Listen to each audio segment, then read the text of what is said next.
फरवरी को देश का आम बजट पेश होना है। इस बजट से लोगों को काफी उम्मीदें हैं और हो भी क्यों ना, क्योंकि एक तरफ तो महंगाई बढ़ रही है और ग्रोथ दूसरी तरफ घट रही है। अब इस परेशानी का असर जनता की जेब पर दिखाई दे रहा है और हो भी क्यों ना, आम जनता कई मसलों से जूझ रही है। महंगाई, टैक्सेशन, बजट में इन सभी चीजों पर राहत तलाश रही है ये जनता। तो आम जनता भी परेशान है और साथ ही परेशान है व्यापारी भी। आज हम पहुंचे हैं दिल्ली के सदर बाजार। व्यापारियों से जानेंगे कि आगामी बजट से उनकी क्या उम्मीदें हैं और वो वित्त मंत्री निर्मला सीतारमण से क्या कुछ मांगते हैं अपने लिए।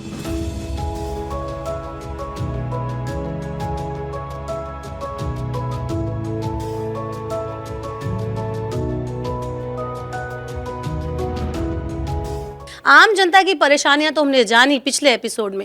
अब जानेंगे कि जो कारोबारी होते हैं, जो व्यापारी होते हैं, उनको किस तरह की परेशानी है, उनको किस तरह की दिक्कतों का सामना करना पड़ता है और उनकी क्या उम्मीदें हैं वित्त मंत्री निर्मला सीतारमण से। तो आपको बीते 2 साल में, पिछले 2 साल से आपको क्या कुछ समस्याओं का सामना करना पड़ रहा है दुकान के लिए, दुकान को चलाने के लिए? दिल्ली का व्यापार बहुत ज़्यादा ट्रबल में है जी। चीज़ें इतनी महंगी होती जा रही हैं कि लोगों की बाइंग कैपेसिटी ख़त्म हो गई है। ज़रूरत के हिसाब से भी लोग चीज़ खरीद नहीं पा रहे हैं। तो सबसे बड़ी समस्या यही है और मेरा माननीय सीतारमण जी से बड़ा मेरा अनुरोध है कि वो इन चीज़ों को कंट्रोल करें और इस पे काबू करने का पूरा जितना कर सकते हैं उतना कीजिए। और ये जीएसटी जो अगर एक से एक ही स्लैब आ जाए, किसी पे बहुत कम है, किसी पे बहुत ज़्यादा है, आम आदमी पे इस पे बहुत खर्चा पड़ता है जी तो उसके लिए ज़रूर कुछ सोचें। जी। मेरा खिलौनों का काम है।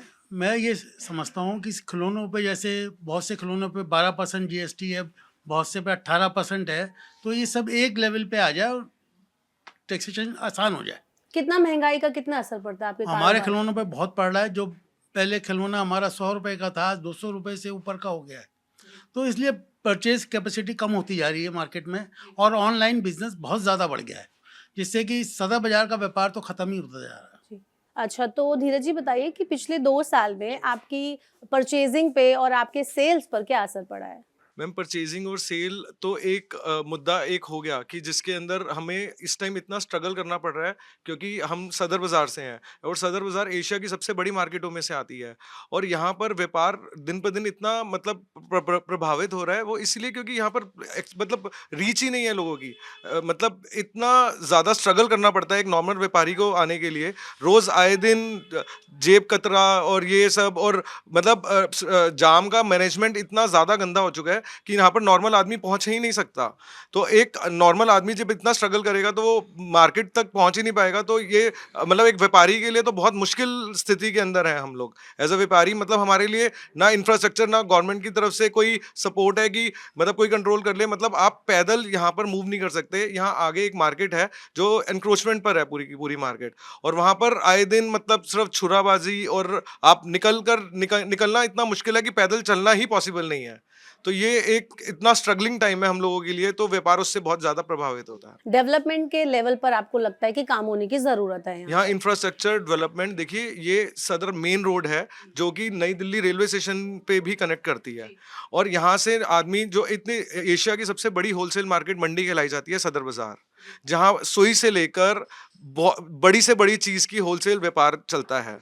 और यहाँ पर इस मार्केट के हिसाब से जब एक्सेस ही नहीं है लोगों का, कोई फैसिलिटी ही नहीं है, तो गवर्नमेंट को जो टैक्स है वो व्यापारियों से जाता है और अगर यहाँ उनके सुविधा के लिए कुछ उनका वो काम ही नहीं है तो फिर आदमी क्या, मतलब हम लोग तो बिल्कुल असहाय हो चुके हैं इतना ज़्यादा स्ट्रगल कर कर, बट कोई सुनवाई नहीं है किसी भी डिपार्टमेंट से। जीएसटी की प्रॉब्लम है। जीएसटी का आई थिंक एक स्लैब रेट, इनको नंबर ऑफ स्लैब रेट्स कम करने चाहिए या सिंगल डिफाइन करना चाहिए।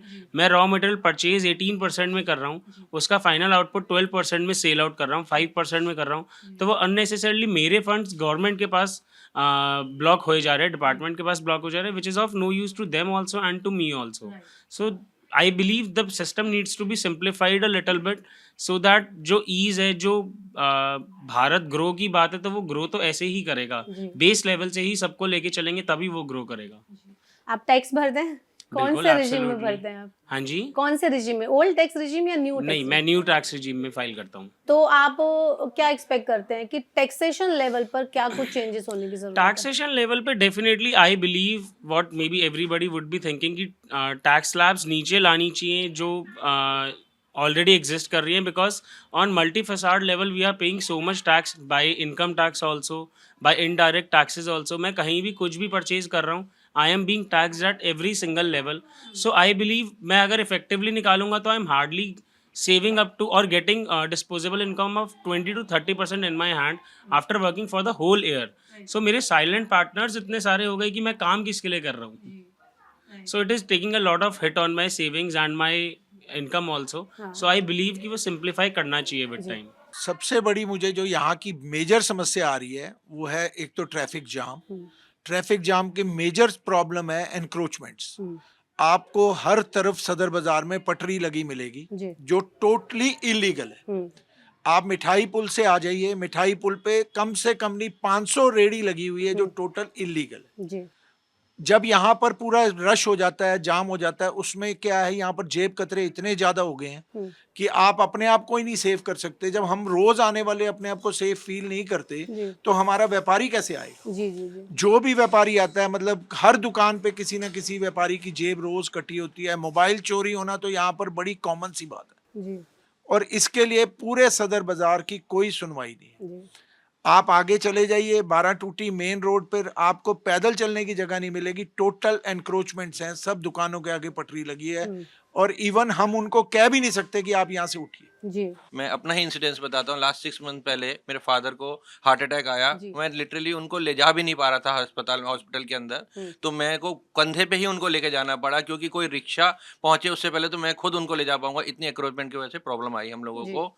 तो बस ग्रेस ऑफ गॉड है कि वो सब कुछ ठीक हो गया, नहीं तो अगर कुछ भी हो सकता था. हम तो ये कहेंगे कि ये सरकार से विनती है कि ये सब चीजें हट जाए यहाँ से, एक्रोचमेंट हट जाए ताकि health is a major concern here I think. बिल्कुल बिल्कुल. तो बेसिकली ठीक है, ये चीज तो है, ये ग्राउंड नीड है यहाँ की, not even the beautification. This is the need of this market right now.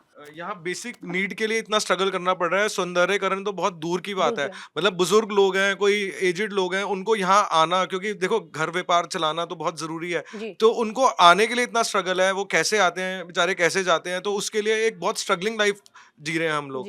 तो और सिर्फ यही एक गवर्नमेंट से रिक्वेस्ट है हम व्यापारियों की कि प्लीज एक इंफ्रास्ट्रक्चर और इंक्रोचमेंट, बस हम मतलब कुछ भी जस्टिस ना करें व्यापारियों के साथ, सिर्फ इतना साथ दें कि इसको थोड़ा सा कंट्रोल किया जाए. और बाकी सब जो है हम तो हर हिसाब से अल्टीमेटली जो जैसे इनका रूल है वो कोई उसमें फॉलो ही करें. एग्जैक्टली. तो अगर टैक्सेशन का स्लैब थोड़ा सा कम हो तो बहुत अच्छी बात है, क्योंकि अगर आप देखें 2 साल में जितने भी रॉ मटेरियल्स हैं उनके प्राइसेस कॉन्स्टेंटली बढ़ते जा रहे हैं, जिसकी वजह से अल्टीमेटली गुड्स की जो कॉस्ट है वो बढ़ रही है और हमारी जो रीच है, हमारी जो कैपेबिलिटी है वो कम होती जा रही है. परचेजिंग पावर कम हो रही है. आपको क्या लगा था अभी रिसेंटली जुलाई में दूसरा बजट आया था मोदी सरकार का 3.0 का, तो इसमें जो दूसरा बजट जुलाई में आया था उसमें आपको क्या लगा, कुछ ऐसा निकल के आया जो आपको व्यापारी लेवल पर कुछ बेनिफिट देता हो? देखिए ऐसा तो नहीं आया, क्योंकि व्यापारी लेवल पे मैं एक चीज़ ये चाहता हूँ कि जितने भी प्राइजेज हैं कमोडिटीज़ के एक स्टेबल हो जाए, क्योंकि स्टेबिलिटी बड़ी ज़रूरी है. स्टेबिलिटी आ नहीं रही है. हम कभी भी परचेज करते हैं अपना रॉ मटेरियल आगे बेचने के लिए, तो हमें ऐसा लगता है कि हर बारी हम एक ऑर्डर प्लेस कर रहे हैं तो एक नए रेट के साथ प्लेस करना पड़ रहा है, क्योंकि हम जब एक बार ये थोड़ा सा माल लेते हैं, बेचते हैं, फिर दोबारा जाते हैं, फिर वो माल लेते हैं, तो हमें और महंगा ही पड़ता है. तो अल्टीमेटली कॉस्ट किसके पास जा रही है? अल्टीमेट कंज्यूमर के पास जा रही है. और कंज्यूमर जो है उनकी इनकम तो बढ़ नहीं रही है पर कॉस्ट ऑफ लिविंग बढ़ रही है, जिसकी वजह से उसकी कैपेबिलिटीज कम हो रही है. हम भी परेशान है, बल्कि एक चेन रिएक्शन है. हम सब एक चेन से बंधे हुए हैं और वो हम सब थोड़े परेशान ही हैं. अच्छा, तो आप बताइए सर, 65 साल से आप काम कर रहे हैं तो आपने हर दौर देखा होगा इस मार्केट का. आप शुरुआती दौर में आपको क्या ऐसा लगता है कि जब इन्फ्लेशन इतना नहीं था, अभी महंगाई इतना ज्यादा है, एम्प्लॉयमेंट इतना ज्यादा है, बेरोजगारी बहुत ज्यादा है, तो उस पहले वाले सदर बाजार में और अब वाले सदर बाजार में महंगाई अब मार्जिन खत्म हो गया है. सब महंगाई की वजह से मार्जिन इतना रह गया है कि समझो घर के खर्चे निकालने बड़े मुश्किल हो रहे हैं. वैसे भी यहाँ कस्टमर को आ नहीं रहा इस भीड़ की वजह से, उसके भी माली सेल में फर्क पड़ा, आमदन में फर्क पड़ गया. वैसे भी चीजें बहुत ज्यादा महंगी होती जा रही हैं. कोई हमारे पल्ले कुछ नहीं पड़ रहा. आपकी आमदनी में क्या आप बचत कर पाते हैं? आपकी आमदनी बचत से। बुचत कुछ नहीं कर, तनख्वाहें निकालनी मुश्किल हो रही है आदमियों की। गोल्ड पर इंपोर्ट ड्यूटी अभी रिसेंटली सरकार ने घटाई है, लेकिन अभी वो उसको दोबारा से बढ़ाने की कोशिश कर रहे हैं। अभी हो सकता है कि वापस से वो उसको बढ़ा दे, ठीक है, रिज्यूम कर दे। तो आपको क्या लगता है कि इससे आपके कारोबार पर क्या फर्क पड़ेगा? इससे जो गोल्ड व्यापारी हैं, अभी गोल्ड की क्या स्थिति है और आगे चलकर कितना इम्पैक्टफुल होगा आपके ऊपर? मैम मेरे को लगता है कि जितना फ्लक्चुएशन इंपोर्ट ड्यूटी की वजह से हो रहा है उतना होना ही नहीं चाहिए। अगर वो हटानी थी तो अब वो वापस क्यों बढ़ाई जा रही है, और अगर हटानी थी ही नहीं तो in the very first place उसको हटाया ही क्यों है? जी। ये तो अटर मैन्युपुलेशन है सिर्फ। I don't know who is getting benefited from it, but ultimate impact तो उसका कस्टमर पे ही आ रहा है। अब फॉर एग्जाम्पल मैं बहुत बेसिक से एग्जाम्पल लूँ, किसी के घर में शादी है, कुछ है, and if gold prices are being peaked, कहीं पे बहुत ज़्यादा बढ़ गए हैं, वो तब बाइंग कर रहा है, उसके बाद प्राइजेस कम हो रहे हैं, तो उसको अगेन परेशानी है कि उसकी ऑलरेडी जो एसेट उसने ले लिया वो डी वैल्यू हो गया। तो इस फ्लक्चुएशन से अल्टीमेटली आई थिंक कि लोग ही इम्पैक्ट हो रहे हैं। And India is one of the biggest country which consumes gold heavily every year. तो and that too even at the domestic level में, इंडस्ट्रियल की तो बात ही नहीं कर रहा। जी। तो इतने फ्लक्चुएशन से और बार बार ड्यूटी हटाने से, लगाने से, वो अल्टीमेटली हाउस होल्ड इम्पैक्ट आ रहा है, जिससे गोल्ड के जो ट्रेडर्स हैं, जो काम कर रहे हैं ज्वेलरी का, वो भी इम्पैक्टेड है। One of my very close relative is a jeweller, तो उनसे हमारी डिस्कशन होती रहती है। तो वो बताते हैं कि इतनी ज़्यादा फ्लक्चुएशन आ रही है, आदमी बस यही सोचता रहता है कि कब रेट घटेगा, कब बढ़ेगा। वो एक्चुअल यूज में तो उसको ले ही नहीं पा रहा है, which is deeply affecting the common household. Basically दिख ही रहा है आपको कि इस टाइम हमारा जो महंगाई है, जो इस टाइम लेवल चल रहा है, वो ऊपर है, महंगाई ऊपर जा रही है, कंजप्शन नीचे जा रहा है। तो इस चीज का आपकी दुकानदारी पर, आपके व्यवसाय पर क्या असर पड़ता है? मैम हर चीज़ पे इफेक्ट पड़ रहा है, जो भी रिलेटेड ट्रेड्स में भी हैं। और मैं बिलीव करता हूँ कि डिस्गाइज्ड इन्फ्लेशन है, लोगों को अभी रियलाइज ही नहीं हो रहा है कि कितना इन्फ्लेशन हुए जा रहा है। कोई चीज़ आप लेने गए, वो थोड़ी सी 5% महंगी मिल गई, आप सोचते चलो कोई बात नहीं मिल गई, बट आप जब मंथली लेवल पे उसको क्यूमुलेट करके देखोगे कि कितना महंगा हो गया ऑलरेडी, तब आपको रियलाइज होता है कि आपकी सेविंग्स तो कुछ बची नहीं है। एंड अगर आप कुछ सेव ही नहीं कर पा रहे, या मैं बेसिकली बोल रहा हूँ, if you are not able to lead a happy life, तो ये सारा काम करने का, टैक्सेशन करने का, रेवेन्यू का कोई पर्पस ही नहीं रह जाता। और वैसे भी आई एम नॉट सेइंग कि आप हमारी हेल्प सिर्फ हमारे लिए करो, हम टैक्स पेयर्स भी हैं। अगर आप जितनी इंक्रोचमेंट्स हैं वो अल्टीमेटली ईट अप तो हमारा बिजनेस कर रही हैं, गवर्नमेंट को उनसे कोई रेवेन्यू आना नहीं है। अगर वो हमारा रेवेन्यू बढ़ाएंगे तभी उनकी टैक्सेशन बढ़ेगी, तो अल्टीमेट लॉस सिर्फ हमारा नहीं हो रहा, वो गवर्नमेंट का भी हो रहा है रेवेन्यू वाइज। तो उन्हें एक्चुअली देखना चाहिए कि इसमें हेल्प करें। वो गवर्नमेंट को ये देखना चाहिए, क्योंकि वो टैक्स ले रहे हैं तो उनको उस हिसाब से रिटर्न भी तो मिले, जनता को भी मिलना चाहिए। धीरज जी, मैं आपसे पूछना चाहूंगी कि आप आज से 15 साल बाद, 20 साल बाद, 30 साल बाद अपनी फैमिली को महंगाई से कितना लड़ता हुआ देखते हैं? मैम अभी से ही इतना ज़्यादा स्ट्रगलिंग है, आगे फ्यूचर को तो हम प्रेडिक्ट ही नहीं कर सकते। अभी तो यह है कि प्रेजेंट की लाइफ ठीक ठाक निकल जाए, तो फ्यूचर तो आदमी तब करेगा जब कुछ जोड़ पाएगा। अभी जो जिस हिसाब से खर्चे चल रहे हैं और जो पॉलिसीज़ हैं और जिस हिसाब से मतलब एक नॉर्मल इंसान डेली नीड्स के लिए स्ट्रगल कर रहा है, तो उसमें फ्यूचर का तो बहुत मतलब कहते हैं ना कि जो किस्मत में होगा वो मिलना है। तो ये वही वाली चीज़ आ गई है कि अपने हाथ में अब कुछ नहीं रह गया। पहले जो हमारे बुजुर्ग थे वो जोड़ते थे और सब कुछ करते थे, बट अब हर हिसाब से सिर्फ हम गवर्नमेंट के टैक्सेस और अपनी जो दिनचर्या है बस उसको निभाने के अंदर ही लग जाते हैं। देखिए हर चीज पर, जैसे कि धीरज ने बताया कि टैक्स लग रहा है, तो आप आगामी बजट से, आपकी वित्त मंत्री निर्मला सीतारमण से क्या उम्मीद है कि आपके लेवल पे, व्यापारी के लेवल पे वो क्या राहत दे? भाई मैं तो ये चाहूंगा कि एक तो यह टैक्सेशन थोड़ा कम करे और दूसरा हर चीज को इजी कर दे, जिससे कि लोगों को समझ में भी आ जाए। अभी तो टैक्सेशन में हमें नहीं समझ में आता है कि ये क्या कर रहे हैं। जी, हर चीज पे टैक्स, किसी पे कितना है, 12% है, किसी पे 18% है, तो उसको सिंप्लीफाई करें पहले। जी जी। अगर वन टैक्स पॉलिसी हो गई तो कोई भी टैक्स को चोरी करने के बारे में सोचेगा भी नहीं, और हर कोई खुशी खुशी हर चीज के ऊपर टैक्स लगाकर ही बेचेगा। अगर ये इतनी मतलब इनकन्वीनियंट हो चुका है, किसी चीज पे कितना % स्लैब, किसी चीज पे कितना % स्लैब, तो अगर गवर्नमेंट का अगर ये ड्यूटी आ जाती है वन टैक्स पॉलिसी, तो ये मेरे ख्याल से सबके लिए बेटर हो जाएगा। आपको काफी टाइम हो गया है इस लाइन में दुकान चलाते हुए, उद्योग करते हुए, अपना बिजनेस बढ़ाते हुए, तो आप मुझे बताइए कि आपकी जो इनकम है आप कैसे सेग्रीगेट करते हैं, अपना परिवार कैसे चलाते हैं? कुछ बचत में चला जाता है, कुछ इंश्योरेंस में चला जाता है, मेडिकल खर्चों में चला जाता है, तो आखिर में आपके पास निकल के क्या आता है? एक व्यापारी के हाथ में क्या आता है? मैं सरकार से ये कहना चाहूँगा कि जो भी किसी भी व्यक्ति की बेसिक नीड्स हैं, एटलीस्ट उसके ऊपर टैक्सेशन गवर्नमेंट छोड़े, इंश्योरेंस पे छोड़े, पढ़ाई पे छोड़े, मेडिकल पे छोड़े।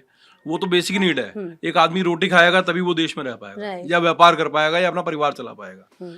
सारे परिवार तरक्की करेंगे, हर आदमी इंडिविजुअली तरक्की करेगा तो देश अपने आप तरक्की करता है। तो ये बहुत ज़रूरी है। वन टाइम टैक्स और फर्स्ट पॉइंट टैक्स, ये ऐसी पॉलिसीज आनी चाहिए ताकि कोई भी व्यक्ति किसी सरकारी अधिकारी के सामने हाथ जोड़ने की जरूरत ही ना पड़े। जी। इजीली कलेक्शन होगा और सरकार फंड ज़्यादा उगाएगी। पिछले 6 महीने में आपका कारोबार 6 महीने पहले, साल भर पहले कैसा था और अब कैसा है? मैं तो सच्चाई में यही बताऊंगा कि हमारा व्यापार दिन ब दिन डाउन ही हो रहा है, ऊपर नहीं हो पा रहा है। भाई कुछ भी कारण ले लो, चाहे एक्रोचमेंट को हम पकड़ लें, चाहे टैक्सेशन पॉलिसी को पकड़ लें, हर किसी ना किसी प्रॉब्लम की वजह से हमारा काम नीचे जा ही रहा है। और ई कॉमर्स का भी बिजनेस बहुत मार्केट में आ गया है इस समय। इसकी वजह से भी हमें दिक्कत आ रही है, कस्टमर हमारे पास आता ही नहीं है, फ्रॉड हो रहा है। वहाँ पे सही चीज़ नहीं दिखाई जाती, जो फोटो दिखाई जाती है एक्चुअल में माल वो नहीं होता उनके पास जो आता है एक्चुअल में। और प्लस सदर बाजार इसलिए लोग नहीं आते, जाम हो जाता है, तो वो ई कॉमर्स से परचेज कर लेते हैं। तो अल्टीमेटली नुकसान हमारा हो रहा है। हम सेल नहीं कर पाएंगे तो हम टैक्स कैसे पे करेंगे? टैक्स सरकार, इसमें हमारा भी नुकसान है और सरकार का भी नुकसान है कि हम जितनी ज्यादा सेल करेंगे उतना ज्यादा टैक्स भी पे करेंगे, तो ज्यादा बेनिफिट है। आगामी बजट 1 फरवरी को बजट पेश होने वाला है, क्या कुछ भार है एक व्यापारी की जेब पर जो आप चाहेंगे कि वो ना रहे? सबसे पहले तो टैक्स कम करे सरकार। जब टैक्स कम करेगी, टैक्स इजी होगी, तो हमारी आने वाली जनरेशन भी आगे काम में आएगी। जी। आज बच्चों को कोई बोलते हैं हम अपने बच्चों को काम में, वो सब देख के इतना डरते हैं और वो यहाँ इंडिया में रहना ही नहीं चाहते। इतनी प्रॉब्लम्स हैं कि बच्चे कहते हैं नहीं जी हम तो अब्रॉड जाएंगे, वहां पर करेंगे, वो यहाँ पर पढ़ना ही नहीं चाहते। वहां पर वो नौकरी कर लेंगे पर वो कहते हैं यहाँ पर इतनी टेंशन्स में, हमारे को देख के वो कहते हैं हम नहीं बिजनेस में आएंगे। तो हम सरकार से यही वो करते हैं कि हर एक चीज को इजी बनाएं। जितना इजी बनेगा उतना लोग ज्यादा टैक्स भरेंगे। अगर हमारी स्लैब इजी होगी, वन टाइम टैक्स होगा, हर आदमी कहेगा भैया मैं तो बिना टैक्स के काम ही नहीं करूँगा। राइट।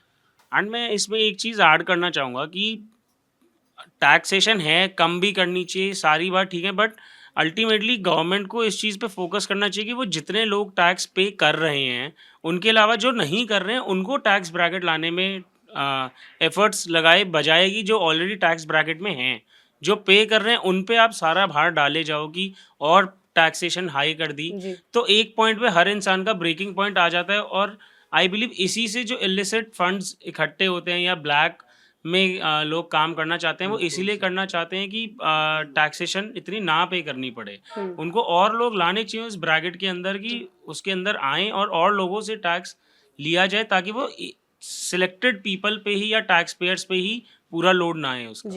ऐसा अखबारों में पढ़ा था हमने कि टर्नओवर टैक्स हो जाएगा, बैंक से आपका सीधा टैक्स कट जाया करेगा। तो वो इतना बढ़िया पॉलिसी थी, इतना सिस्टम था, सरकार ने पता नहीं क्यों ठंडे बस्ते में डाल दिया उसे। हम लोगों को इतना इजी हो जाएगा, सरकार के लिए बहुत इजी हो जाएगा, कितने डिपार्टमेंटों को, कितने अफसरों के काम खत्म हो जाएंगे, कोई फाइल मैनेज ही नहीं करनी है। आपकी जो आपकी बैलेंस शीट निकल के आ रही है उसके ऊपर आपको एक टैक्स कट जाएगा। कितना ईजी लगता था हमको, बहुत खुश थे हम इस बात को सुन के। तो हुआ नहीं। So basically automatic tax cut जाए, व्यापारी चाहते हैं अपने आप ही कट जाए, उनको पेपर वर्क ना करना पड़े, खुद से बहुत ज्यादा जो भी मुश्किलें आती हैं टैक्स भरने में और उसको समझने में भी बहुत मुश्किलें हैं कि old tax regime, new tax regime कौन सी बेहतर है, कहाँ जाएं, किसको चुने, ये सब एक बड़ी चीज है। तो सर मैं आपसे पूछना चाहूंगी कि एक लास्ट आपकी राय में लेना चाहूंगी कि आप पिछले 2 साल से अपने व्यापार को कहां से कहां देखते हैं, जीएसटी के बारे में आप क्या कहना चाहेंगे और सरकार से क्या कुछ बदलाव चाहते हैं? देखिए, अगर आप व्यापार के नज़रिए से मेरे से पूछ रहे हैं सवाल, तो मैं आपको ये बताना चाहूँगा कि 2 साल में अगर मैंने बहुत मेहनत करी है और मेहनत करके अपना काम बढ़ाया है, पर अल्टीमेटली साल के एंड में मुझे कुछ बचता हुआ नज़र नहीं आ रहा है, जो कि मेरे लिए एक बड़ा कंसर्निंग फैक्टर है। क्योंकि हर इंसान अपनी कमाई के लिए काम करता है, बच्चों के फ्यूचर के लिए काम करता है, बट सारा जो पैसा है हमारा वो हमारे दिनचर्या में ही सब निकल जाता है। अल्टीमेटली सेविंग्स जो है हमारी वो है नहीं, ख़त्म हो रही है सेविंग्स हमारी। तो अब टैक्सेशन और ईज ऑफ टैक्सेशन ज़रूर होना चाहिए और टैक्सेशन पॉलिसी सिंपल हो और साथ में कुछ टैक्सेशन में हमें रिबेट मिले किसी तरीके से। क्योंकि अगर हम ध्यान से देखें, अगर हम अपना पूरा दिन देखें तो हम कुछ खरीदते हैं तो हम टैक्स देते हैं, हम पूरी ज़िंदगी सिर्फ टैक्स ही दे रहे हैं। तो कुछ सरकार को मिडिल क्लास बिजनेसमैन के बारे में सोचना चाहिए ताकि हम अपना बिजनेस इजीली चला पाएँ, कुछ हमें बेनिफिट हो, हम भी चाहें कि हमारी फ्यूचर जनरेशंस इंडिया में रहे, यहीं पर ही रहें और हम भी सब यहीं पर ही काम करें और ग्रो करें। जी। और इंडिया के लिए हम सब, अगर हम सब ग्रो कर रहे हैं तो इंडिया भी हमारे साथ ही ग्रो करेगा। अब इतना डिलेमा है, पहले क्या होता था कि हमने किसी को गुड सेल करे एंड उसने अगर उस पर जीएसटी डिपॉजिट नहीं कराया तो लाइबिलिटी उस पर होती थी। अब वो रूल चेंज हो गया कि अगर हमने किसी को सामान दिया है और उसने उस पर जीएसटी नहीं डिपॉजिट कराया तो वो भी लाइबिलिटी हमारी है। अब अगर मैंने किसी को सामान दे दिया और उसने पेमेंट कर दी, अब उसके बाद वो जीएसटी नहीं डिपॉजिट करवा रहा तो मैं तो उसके घर जाके नहीं डिपॉजिट करा सकता।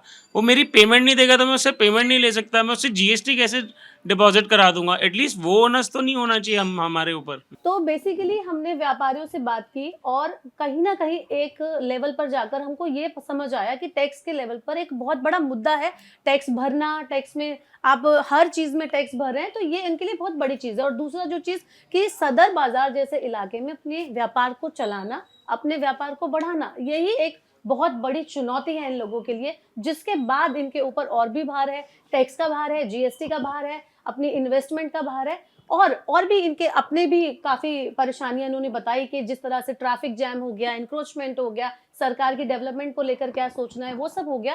तो इन सब दिक्कतों के बाद हमने ये जाना कि सिर्फ आम जनता ही परेशान नहीं है, व्यापारी जगत, व्यापारी क्षेत्र के लोग भी परेशान हैं। तो आप सभी लोगों का बहुत बहुत शुक्रिया हमारे साथ जुड़ने के लिए।